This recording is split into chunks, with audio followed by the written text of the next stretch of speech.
Hello, everyone, and welcome to episode 5 of Black Men Speak.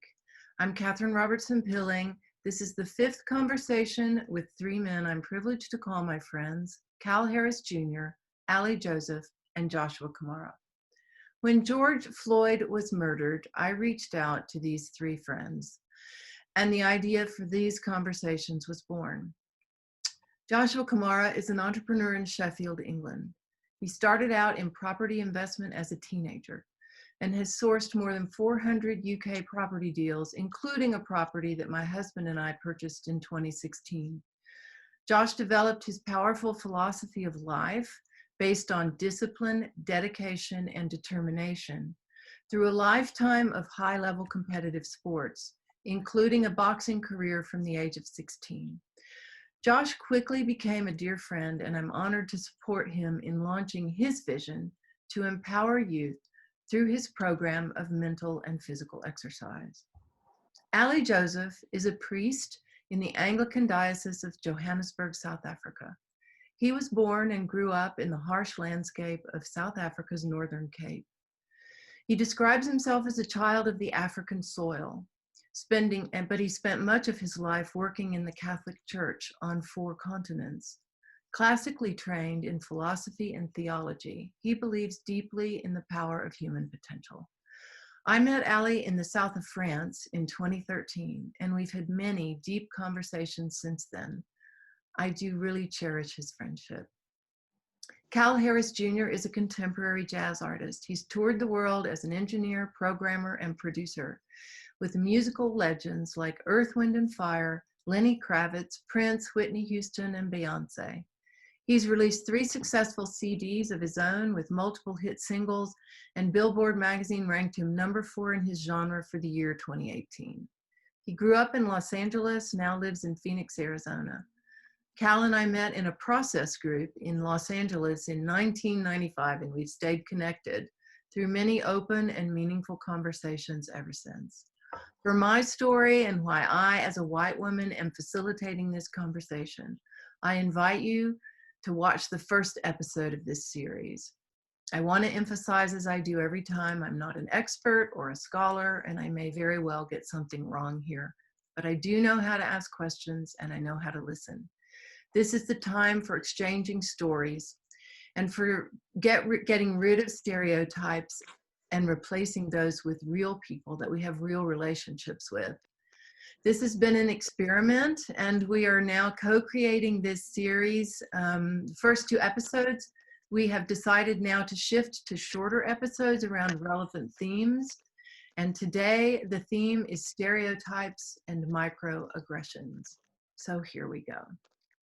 I'm going to turn this over to you guys, and I guess I'll just throw out the question, define stereotype for me. What does that mean to you? And what's your experience of it been? Stereotypes, being young and black for me, is I associate stereotypes with a very draining source of something that you have to endure every day. So you're always fighting against someone's perception of you before they've even met you. And you have to be very conscious of this, especially in my line of work, because I do work in the corporate world, personal training. I can be wearing different attire.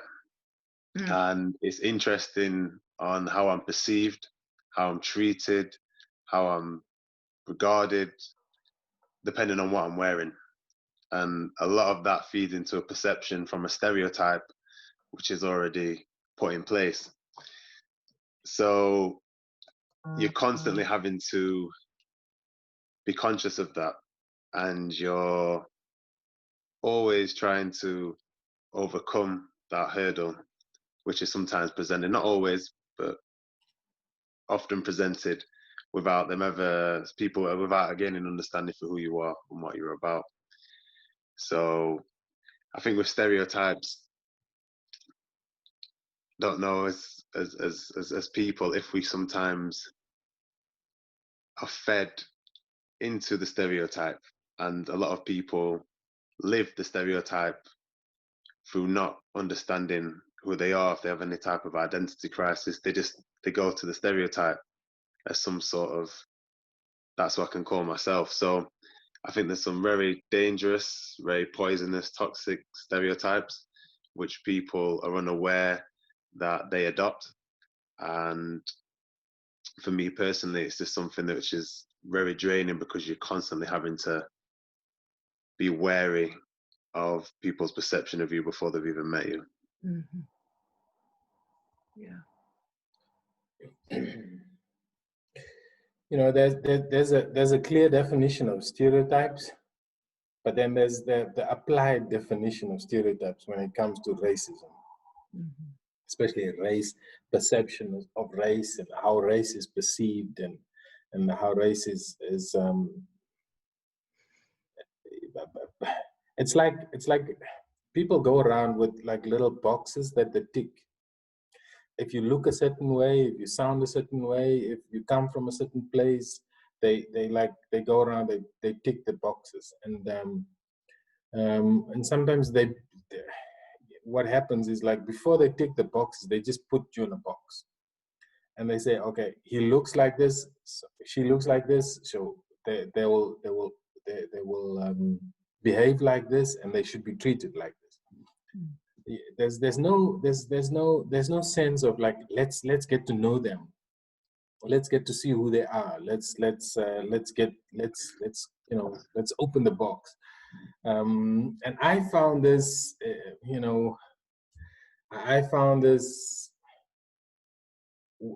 wherever I've experienced the stereotype of being a colored man,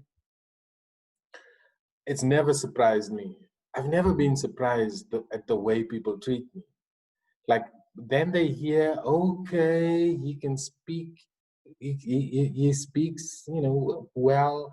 He's been around the world, he traveled, like he's been in an aeroplane, blah blah.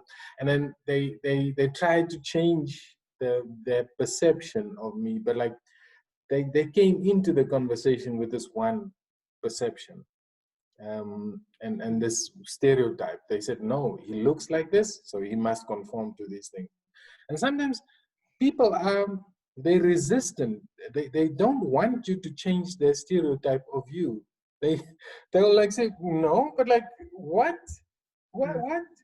And like, I'm always surprised at it. It's like, it's the biggest joke. I share this joke with my close friends. I always tell them, it happened again. They saw me, they treated me this way. I opened my mouth, we spoke, and they started treating me a different way. And I said, it's always like this. They and especially I always say, like, white people, they in my country, they've always treated me like this. But then I've traveled the world, and I've seen that other people also treat me like this. I can never just come in with a clean slate. No. You're from Africa, huh? Oh, yeah, okay, it's okay. And like, even in China, I didn't get, most of my students came after people met me. My students didn't, I didn't have students before people meet me. He's from Africa, so, oh, all right. Okay. Isn't there American, or isn't there somebody else? Isn't there somebody?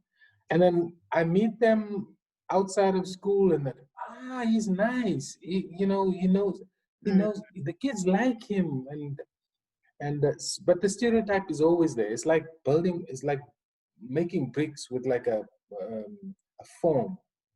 People just go around and they use the foam and the mortar, and they just make bricks, and if you don't fit in their assumptions about you, they are surprised. They like, nobody. It's like, it's like their brains almost short circuit, because they can't believe that you're not violent, you're not like vulgar, you're not like you're not gonna stab them, you're not gonna like spit in their face. They're not. They have these preconceived ideas, and people just like go with this. They go with this forever. Yeah, 2 cents.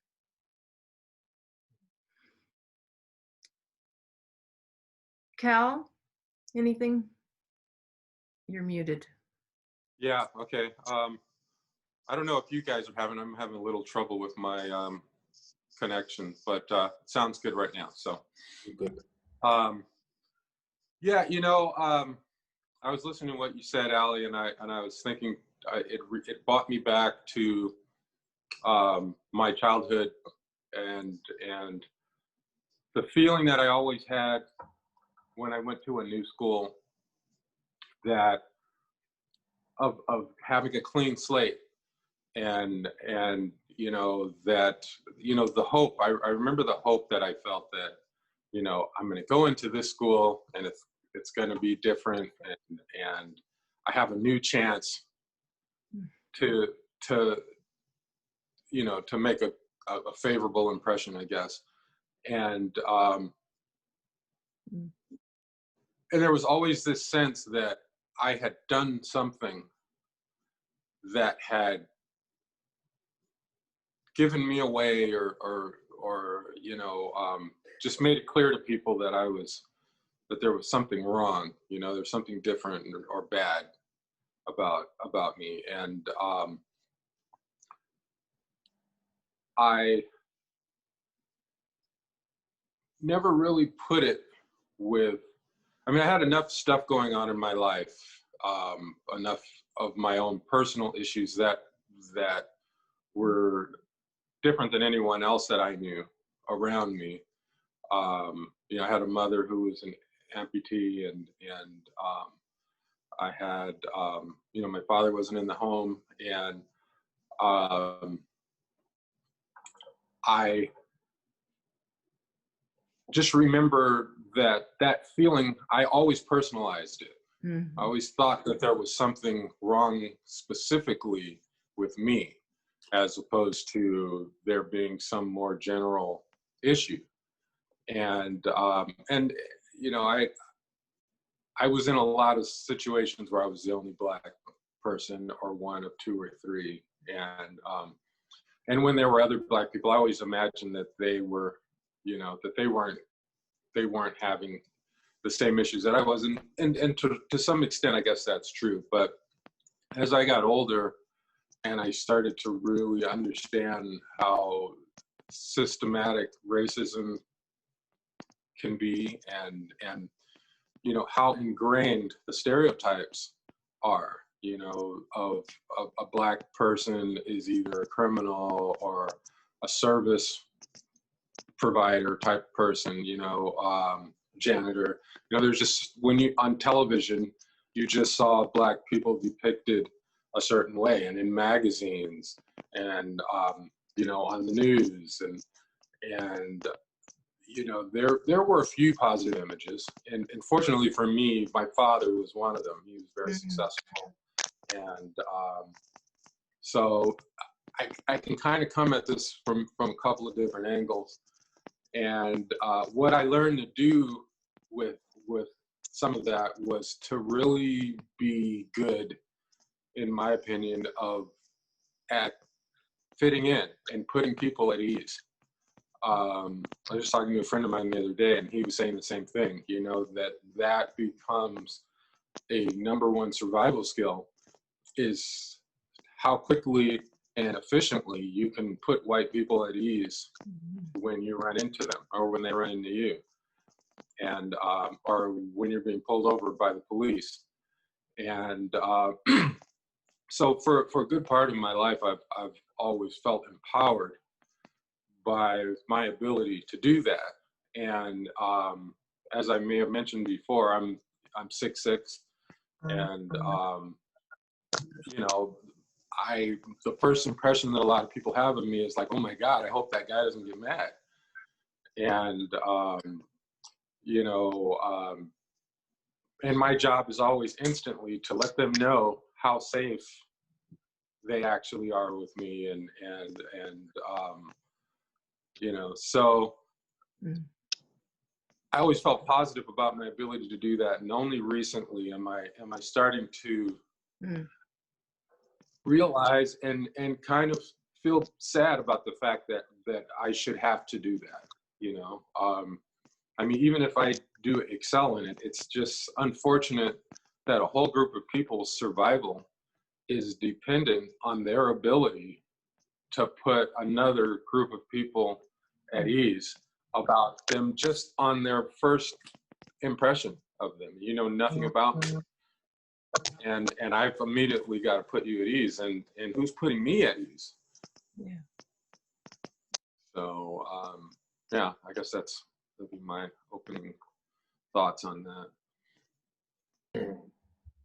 So we've just taken a minute so that Cal could reestablish his connection, and we are now back. What's coming up for me, Cal, and for all of you is the sense of shame. You know, they talk about the difference between guilt and shame. Guilt being I did something wrong, bad. Shame, I am bad. And what the question that came up for me was, when did you realize that it wasn't you, that this is really, that racism, that stereotypes, it's really in the mind of the other person? Well, hopefully within the next few weeks or so, I'll I hear you on that. you know, it's a process. You know, some days I'm very aware of it, that it's not me, you know, but there are other days that I'm not. You know, I've lived a life believing to some degree or another that it was. And you know, I guess a really quick other thing I could say about that is that I've been playing with another way of looking at that, which is that the responsibility for it having happened is not mine, but the power of doing something about it is. And I think that's a really important, it's been really important for me, you know, to reclaim that power and to not be stuck in the victimization aspect of this, although that's an inescapable part of it. It's not where I have to stay, and it's not where the power is. The power is in recognizing what I can do to you know, advance the mindset. Yeah. Yeah. Ali? I wanna jump in there and say that, like, I'm very good at fun of the stereotype thing. I've developed like this whole making a joke, making jokes about making colored jokes about, like, you know, I would come, and when there's like white people, I'd say, oh, it's fine, you don't have to put away your purses and your your car keys and stuff. I'm not gonna steal them. I'm not gonna like rob you and stuff. Or it's like when I could get angry, I would just tell people I'm not gonna get angry. I'm not gonna go all colored on you and like take out a knife and stab you or something. It's cool. It's fine. Don't worry. But like over the years, I've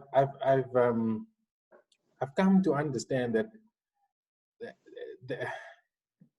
it's wrong. The stereotype is wrong. I should never have been forced to grow up like this. I could have been much more self aware, self secure, self confident in myself. But I wasn't. I had to play catch up the whole time, because I've always had to, like, be colored first and then be me. Be like, the stereotype, like the drunk, the violent, the boisterous, all these very colored things that people associate with colored people. Like in South Africa, two colored guys can break up a group of people trying to cause trouble. We just walk up and then people start getting afraid, because these people probably have guns, or They're probably gonna go, ape on us or something. And living the life that I have lived, people ask, is he colored? Yes, he is. And then they immediately treat me different. Their behavior towards me immediately change. And sometimes I really have to I have to go like, I acknowledge your stereotype. I can't tell you that you have it, that you're treating me the way you do because of your preconceived ideas of me. Not because you know me, but because you know about, we have this idea about me. And it's tiring, and sometimes it's boring, and it's like you can't really have meaningful relations with other people that are not from of your race, because of this barrier that is called the stereotype. And then you revert back to factory settings, you go back to colored people, because it's easier to relate to them. And and having had a multicultural experience, like wherever I live, I stand my ground against anyone. And but I don't have to defend myself anymore, or to explain myself. I just want to be taken at face value. Yeah, definitely, Ali. I think for me, having such a multicultural upbringing, we all understood each other. So we established that understanding for different cultures and different people very early, which allows you to then also be humorous about it. So humor for me is being a coping mechanism. And we take it to degrees where if I said things that we say amongst us, people would take offense. But it's a coping mechanism. You have to see, and also to survive, and especially like in the boxing gyms, etc. And some of the greatest coaches ever, they will exercise that, where they'll say very offensive and hurtful things. But you can't let emotion seep in, because as soon as you start to react to that in an emotional state, you've lost. So it's very important to live with it, because we can't always change it. So you've got to find a way to live with it. And humor's been a way that we've done it. We'll blame racism on the attention we get from white women. There's a lot of so many humorous angles you can come at it from. But I think for me, once I started to stop taking it personally, the stereotype is when I understood it's not an individual's problem. It's a lot bigger than the individual. These stereotypes were created and are still to this day. We're so manipulated. And the biggest for Black people, the biggest feeder of this stereotype is the music, unfortunately. And the music, a lot of the time, these record labels are owned by the people that started the stereotypes and are profiting off it, right down from where the music, where it's okay, we can talk about killing each other. That's fine. And white people can sing along to those lyrics. Everyone can sing along to those lyrics. And there was a classic case of Rick Ross, and he had a deal with Reebok. And if you listen to Rick Ross, killing, drug dealing, all of the stereotypical things that rappers rap about. But as soon as he made one bar about date rape, people went crazy. He got dropped from Reebok within 24 hours. There was petitions, but him talking about murdering other Black guys, that's fine. That's fine. You spread that. You spread that message to the world. Young Black boys, you listen to this. What you're doing, the environment you've been put in, not chose to be in, and all the dynamics that come with it, that's fine. You can do that, and you're not alone in that. We support that. But as soon as he talked about date rape, he lost his endorsements from Reebok. And that's why I stopped taking it personally, because it's a lot bigger than the individual. And we're very, very manipulated.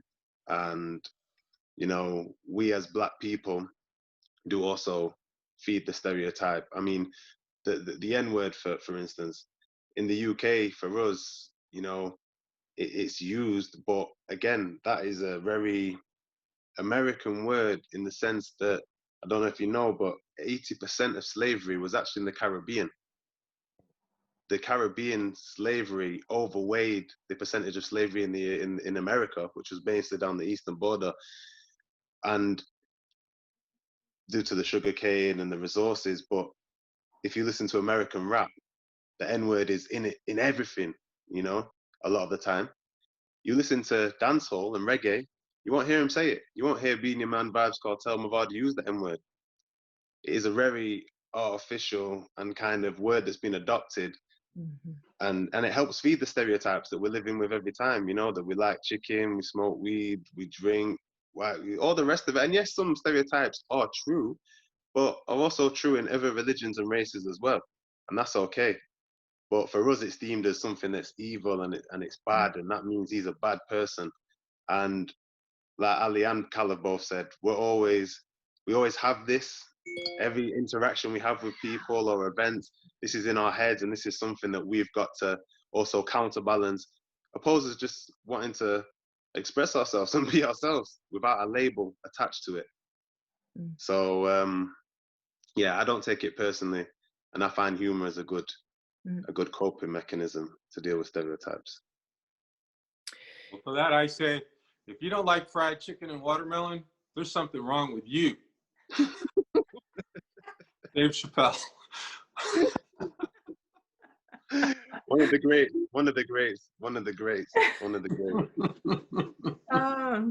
We have about just a few minutes left, and we promised to talk about microaggressions in this segment, but I'm going to put that to the next one, which we're going to record shortly.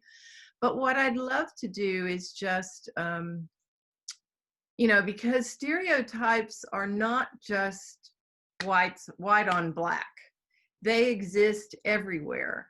I have faced many stereotypes because I'm a woman, you know, well, she's not smart, or she's, you know, whatever, you name it. But the difference is that there is a criminalization of black skin.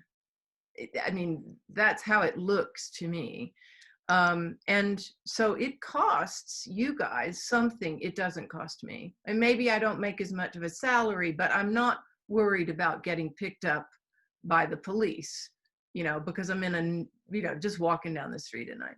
So what I would like to just close this segment with is just a question of, I mean, the question is, what do you say to your sons or your daughters or your younger proteges? Ali, I know you've got young people that look up to you. What do you say to them about how to deal with this? Personally, I try and question them about how they experience life out there. I put the ball in their court. I always ask them, like, what do you think about, like, you know, your friends at school? You know, how's school? You know, how do you experience, like, you know, because now in South Africa, the kids, we spend most of our salaries in sending our kids to previously white schools, or like to, you know, integrated schools, because it's something that we didn't have. So it's something that I think it's a good thing, but we have to be conscious about the fact that these kids that go to school with our kids are raised by racists. And I'm saying this, like, this could, you know, this could go out and people could listen to it. I'm saying that, you know, most of the kids that my kids go to school with, their parents, 90% of them are racist. And if they want to take issue with what I'm saying now, they're free to do this. So I'm always conscious about, I'm always checking in with the kids and just checking with them, because they're in a multicultural experience now. So it's something that I didn't have. So I want them to be okay with it. You know, our kids speak very good English. They have very high quality education, and they're not being discriminated against in that way. But, you know, the kids that they go to school with, you know, they're raised in houses, in homes where their parents are like me. Mm-hmm. Yeah. So I always check. I always check this because, you know, the kids will not know about racism. Racism is taught. Racism is like something that Right. it goes from one generation to the next. So if we could make a fire break now, Mm. and have the our kids go to school and like not have this, it will be fine. But there's some alarm bells, and I always tell them, you know, you're not just skin color, you're not just skin tone. You know, if you know you more it shouldn't be an issue. Mm. Yeah. No, I think that's the truth, Ali. That's it's always good to gain an understanding of how the kids see it and their outlook on it.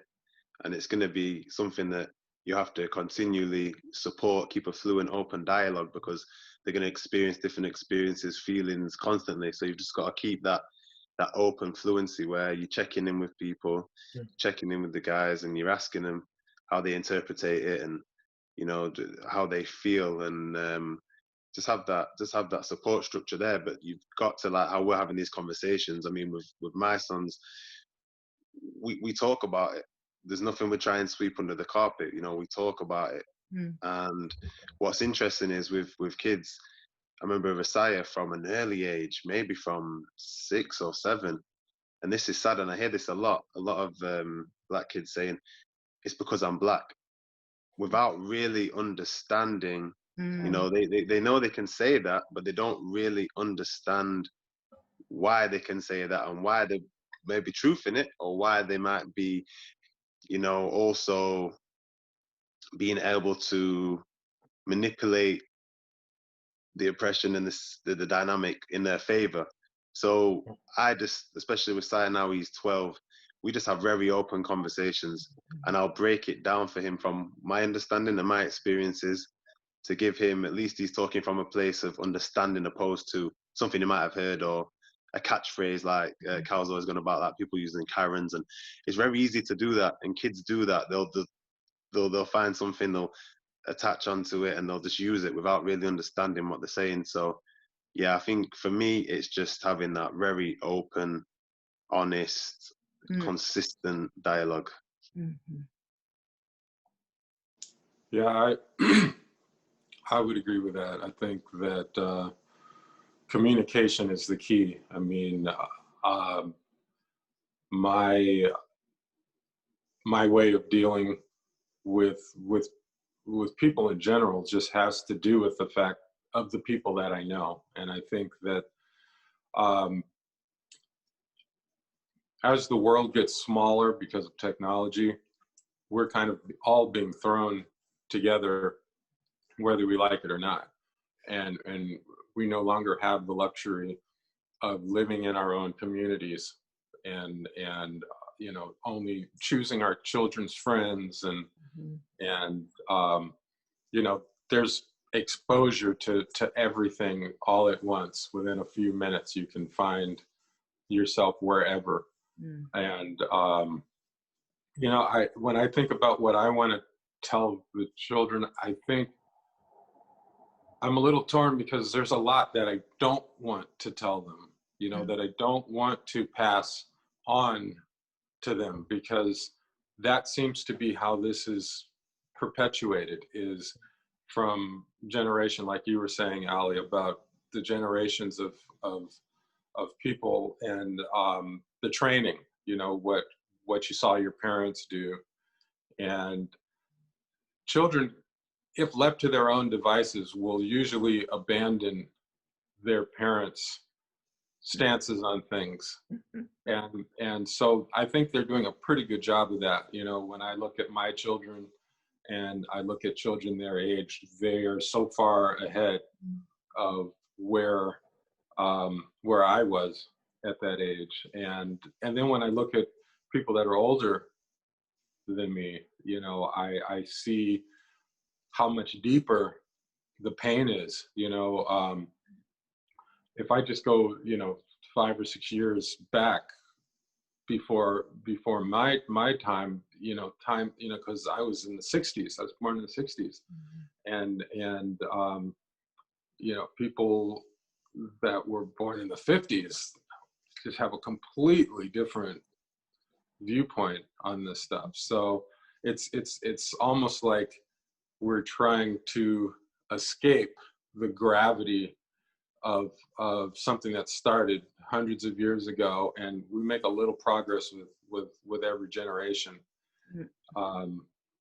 So I have a lot of hope when I see that. I mean, when I do one of the most striking things about the George Floyd protests for me was how many white kids and kids of all different cultures who were out there to support this person. It felt odd to me because I wasn't used to seeing, I mean, you always saw a couple of people marching with Martin Luther King and, white, one white person to every 1,000 Black people. And now I've seen protests where I'm not sure that this is primarily Black. There may be more white people, and in some places there are definitely, more white people. So I'm heartened by that, and when it comes to the kids, it's important to know where these things come from, because like I mentioned before, I didn't know why I felt the way that I felt, so there's a certain degree of just understanding the history of this and understanding how these things. So, I would say to kids, educate yourself and understand, why these things are happening, but also understand that you're not bound by them. Right. Yeah, I really am just going to pick up there to wrap this session up.